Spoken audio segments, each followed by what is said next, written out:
Jérémie 26. Au commencement du règne de Jéhoiakim, fils de Josias, roi de Juda, cette parole fut adressée à Jérémie de la part de l'Éternel en ces termes.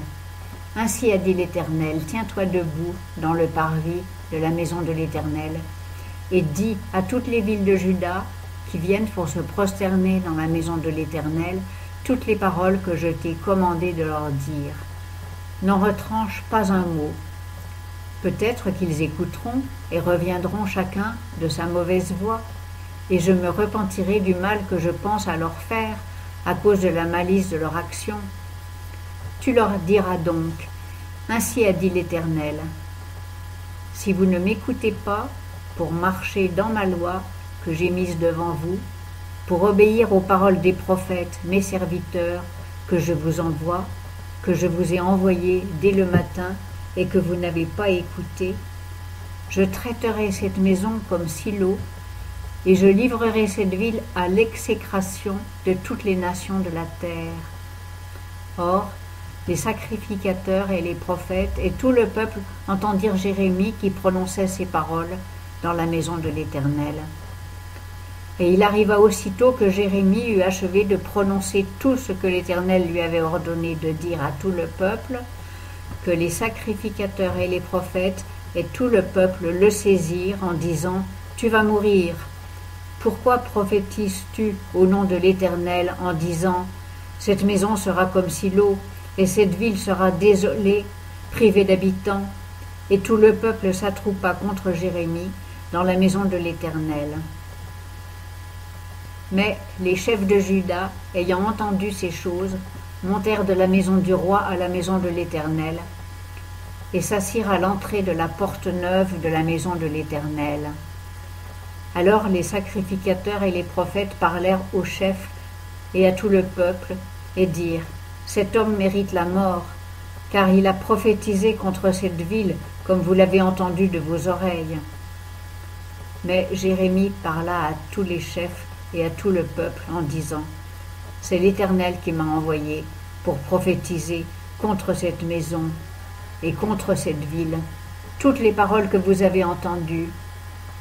Et maintenant amendez vos voies et vos actions, et écoutez la voix de l'Éternel, votre Dieu, et l'Éternel se repentira du mal qu'il a prononcé contre vous.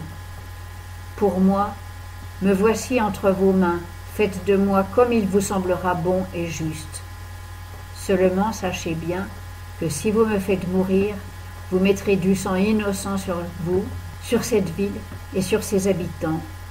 Car en vérité, l'Éternel m'a envoyé vers vous pour prononcer à vos oreilles toutes ces paroles. » Alors les chefs et tout le peuple dirent aux sacrificateurs et aux prophètes, « Cet homme n'a pas mérité la mort, car c'est au nom de l'Éternel notre Dieu qu'il nous a parlé. » Et quelques-uns des anciens du pays se levèrent et parlèrent à toute l'assemblée du peuple en disant, « Michée de Morécheph prophétisait au jour d'Ézéchias, roi de Juda, et il parla à tout le peuple de Juda en disant, « Ainsi a dit l'Éternel des armées, Sion sera labouré comme un champ, et Jérusalem sera changée en un monceau de ruines, et la montagne du temple en une haute forêt.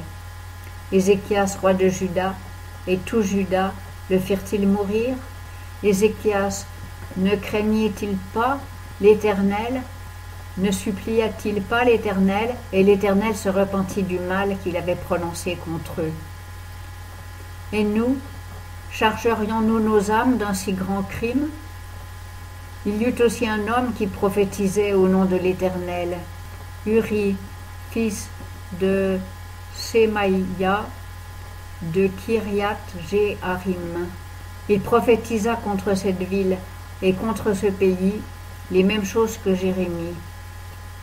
Et le roi Jéhoiakim, avec tous ses guerriers et tous les chefs, entendit ces paroles, et le roi voulut le faire mourir. Mais Uri, l'ayant appris et ayant eu peur, s'enfuit et s'en alla en Égypte. Mais le roi Jéhoiakim envoya des gens en Égypte, Elnathan, fils d'Akbor, et quelques autres avec lui en Égypte.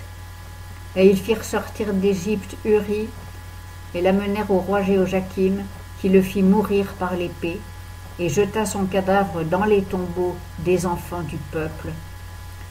Cependant, la main d'Achikam, fils de Saphan, fut avec Jérémie, et empêcha qu'on ne le livrât aux mains du peuple pour le faire mourir.